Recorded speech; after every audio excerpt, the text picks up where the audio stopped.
ہر نماز کے ٹائم میں اسرائیل چکر لگاتے ہیں، پوری دنیا میں نمازیوں کو دیکھتے ہیں۔ جو مسلمان نماز کی پابندی کرتے ہیں تو نسک کے ٹائم میں بہت آسانی والا معاملہ کرتے ہیں، اور ان مسلمانوں کو نوٹ کیا جاتا ہے جو نماز کی پابند نہیں ہوتے ہیں تو نسک کے ٹائم میں ان کو بہت شدید تکلیف پہنچائی جاتی ہے۔ جب ایک نیک انسان کی روح آسمان جاتی ہے تو آسمان والے فرشتے اسے ویلکم کرتے ہیں۔ پوچھا جاتا ہے کون ہے؟ جواب دیا جاتا ہے کہ فلاں انسان کی روح ہے جو زمین سے آئی ہے۔ فرشتے جواب میں کہتے ہیں خوش آمدید ہو ایتھا النفس المطمئنہ کانت فی الجسد الحمیدہ، کہ یہ ایک نیک انسان کی روح ہے، اس کے لیے آسمان کے دروازے کھول دیے جائیں تو فرشتے استقبال کرتے ہیں۔ یہ وہ انسان تھا جس نے زمین پہ بہت تنگ زندگی گزاری، گرمی میں نماز پڑھتا تھا، سردی میں سردی کے باوجود نماز پڑھتا تھا، لوگوں کی باتیں برداشت کرتا تھا، اپنے آپ کو ہر وقت تکلیف دیتا تھا لیکن اوروں کی آرام کا خیال رکھتا تھا۔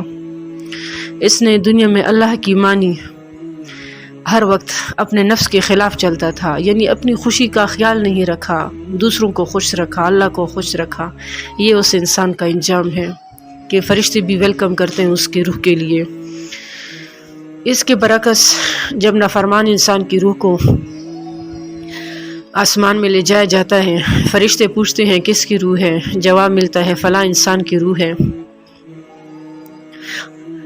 جواب دیا جاتا ہے ایتھا النفس الخبیثہ کانت فی الجسد الخبیثہ، یہ بدماش انسان کی روح ہے جو زمین میں ظلم اور بدماشی کرتا تھا۔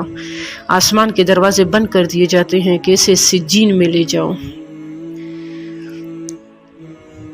یہ وہ انسان تھا جس نے دن رات اپنے آپ کو خوش رکھا، لوگوں کو ناراض کیا، اللہ کو ناراض کیا، ہر وقت اپنے دل کی مانتا تھا، دل کو خوش رکھتا تھا۔ اللہ پاک قرآن میں ایسے انسان کے بارے میں کہتے ہیں کہ آپ لوگوں نے ایسے انسان کو دیکھا ہے جس نے اپنے دل کو اپنا خدا بنا لیا ہے، یعنی وہ دل کی ایسی مانتا ہے جیسے خدا کی مانی جاتی ہے، تو اپنے دل کو ہر وقت خوش رکھا۔ تو یہ اس انسان کا انجام ہے کہ اس پہ آسمان کے دروازے بند کر دیے جاتے ہیں، سجین میں اسے لے جایا جاتا ہے۔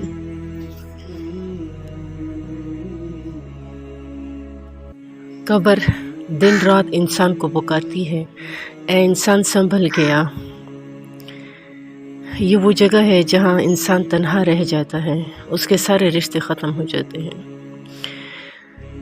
ایک دفعہ حضرت علی رضی اللہ تعالیٰ عنہ قبرستان گئے، فاطمہ کی قبر کے پاس کھڑے ہوئے، 3 دفعہ فاطمہ رضی اللہ تعالیٰ عنہ کو آواز دی، اے فاطمہ، اے فاطمہ، اے فاطمہ۔ فاطمہ نے جواب نہیں دیا تو اپنے آپ سے خود ہی مخاطب ہوئے۔ یہ وہ جگہ ہے جہاں پہ انسان کے رشتے ختم ہو جاتے ہیں۔ تو قبر روزانہ ہر انسان کو پکارتی ہے کہ انسان سنبھل کے آ، یہ وہ جگہ ہے جہاں پہ رشتے ختم ہو جاتے ہیں، شوہر بیوی سے جدا ہو جاتا ہے، بیوی شوہر سے جدا ہو جاتی ہے، اولاد ماں باپ سے جدا ہو جاتی ہے، ماں باپ اولاد سے جدا ہو جاتے ہیں۔ یہ وہ جگہ ہے جہاں پہ 20 گریڈ والے بھی زیرو بن کے آتے ہیں، ڈاکٹر بھی زیرو بن جاتے ہیں، انجینئر کی انجینئرنگ ختم ہو جاتی ہے،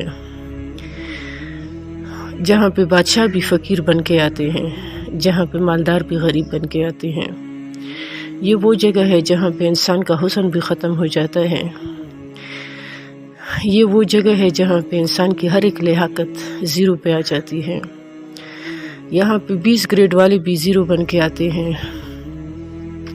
اے انسان سنبھل کے آ، میں سانپوں کا گھر ہوں، میں بچھوؤں کا گھر ہوں۔ یہ وہ جگہ ہے جہاں پہ انسان کو اعمال کے سوا کوئی چیز کام نہیں دیتی۔